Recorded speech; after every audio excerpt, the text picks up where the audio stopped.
बिस्मिल्लाहिर्रहमानिर्रहीम। अस्सलाम वालेकुम दोस्तों। तौबा करने की बुजुर्गी और उसका तरीका जानना चाहिए कि जैसे बुखार, खांसी, नमूनिया, खारिश वगैरह बीमारियों का इलाज है, वैसे ही अल्लाह व रसूल ने गुनाहों की बीमारियों का इलाज तौबा करना बताया है। जैसा कि बुखार वगैरह बीमारियों से आदमी का बदन कमजोर और नाकिस हो जाता है, वैसा ही ईमान और गुनाहों की बीमारियों से कमजोर और नाकिस हो जाता है। उसका इलाज यह है कि जब किसी मुसलमान को किसी गुनाहों की बीमारी लग जाए तो बहुत जल्दी तौबा करके उसको बदन से दूर करें। अल्लाह ताला फरमाता है कि जिस बंदे ने तौबा की और ईमान लाया और अमल अच्छे किए तो ऐसे बंदे के गुनाहों को अल्लाह ताला नेकियों से बदल देगा। देखो, दुनिया में दो किस्म के लोग हैं। एक तो वह है कि गुनाह की परवाह ही नहीं करते, ऐसे लोगों से कलाम करना ही बेकार है। दूसरे वह लोग हैं कि गुनाह को छोड़ देते हैं, लेकिन वह फिर हो जाता है, फिर छोड़ देते हैं और उसके बाद फिर पांव फिसल जाता है और इसी परेशानी में उम्र गुजर जाती है, लेकिन फिर भी वह गुनाह उनसे नहीं छूटता। तो ऐसे लोगों के लिए अल्लाह ताला ने इस आयत शरीफा में, जिसका तर्जुमा हमने अभी बयान किया है, इलाज तौबा करना बतलाया है। और यह तौबा का नुस्खा बहुत ही मुफीद है। जो शख्स थोड़ा सा भी अल्लाह के अजाब से डरता होगा वह जरूर गुनाहों को छोड़ना चाहेगा। अल्लाह ताला ने अपनी मेहरबानी से बतला दिया है कि तौबा करने से गुनाह की आदत और उसका तकाजा बदल जाता है। यह एक बेमेहनत बूटी है, इसके लिए कहीं जाना ही नहीं पड़ता। इस बूटी में बड़ी तासीर है, मगर अल्लाह ताला के बतलाए हुए इलाज की लोग कदर नहीं करते।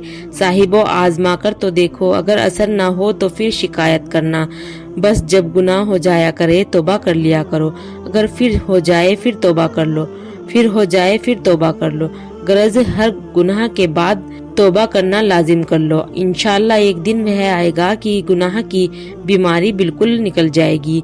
साहिबो, अल्लाह ताला के बतलाए हुए इस इलाज का यह असर होगा कि वह गुनाह सारी उम्र नहीं चलेगा, क्योंकि यह हरगिज नहीं हो सकता कि बंदा बार बार खुदा के सामने तौबा करे और फिर गुनाह चलता रहे। रसूल पाक सल्लल्लाहु अलैहि वसल्लम फरमाते हैं कि जिस शख्स ने, मर्द हो या औरत, हर गुनाह के बाद तौबा कर ली, वह गुनाह पर अड़ा न रहा, अगरचे एक दिन में 70 दफा गुनाह किया हो। सुबहान अल्लाह, कितनी आसान तदबीर बतलाई है कि जब गुनाह हो जाए तौबा भी कर लो। मगर यह बात है कि जब शैतान ने देखा कि यह तो बड़ा तासीर वाला नुस्खा है, लोग इसको बरतेंगे और गुनाह करने में जो मैंने कोशिश की थी वह सारी मिट जाएगी, तो उसने धोखा दिया और यह समझा दिया कि जब तौबा के बाद फिर गुनाह हो जाएगा तो फिर ऐसी तौबा से क्या फायदा। साहिबो, तौबा हर हालत में करना जरूरी और मुफीद है, क्योंकि खुदा की बारगाह बेउम्मीदी की बारगाह नहीं है। अगर 100 बार भी तौबा टूट चुकी है तब भी लौट आओ, बेउम्मीद न होना चाहिए। अफसोस है कि अल्लाह व रसूल का बतलाया हुआ ऐसा मुफीद नुस्खा मगर शैतान बरतने नहीं देता।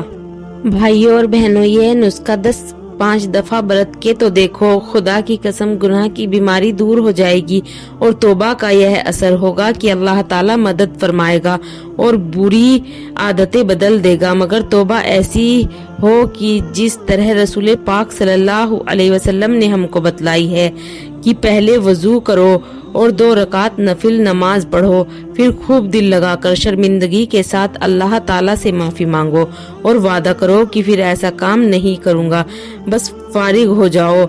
मगर वह गुनाह फिर हो जाए फिर ऐसा ही करो।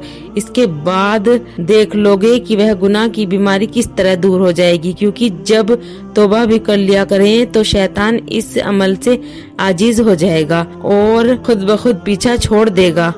यह हिकमत है तौबा करने में। जब शैतान पीछा छोड़ देगा तो जाहिर बात है कि अच्छे काम होने लगेंगे। कुरान व हदीस से अच्छी तरह साबित हो गया है कि जब गुनाह हो जाया करें उसी वक्त तौबा भी कर लिया करें, फिर हो जाए फिर तौबा कर लें। कैसी सस्ती और आसान बूटी है और कितना बाअसर नुस्खा है। अगर अब भी कोई इसको ना बरते तो यह समझा जाएगा कि उसकी किस्मत ही फूट गई है, कि अपना इलाज ही नहीं करना चाहता है और खुदा की पकड़ से नहीं डरता।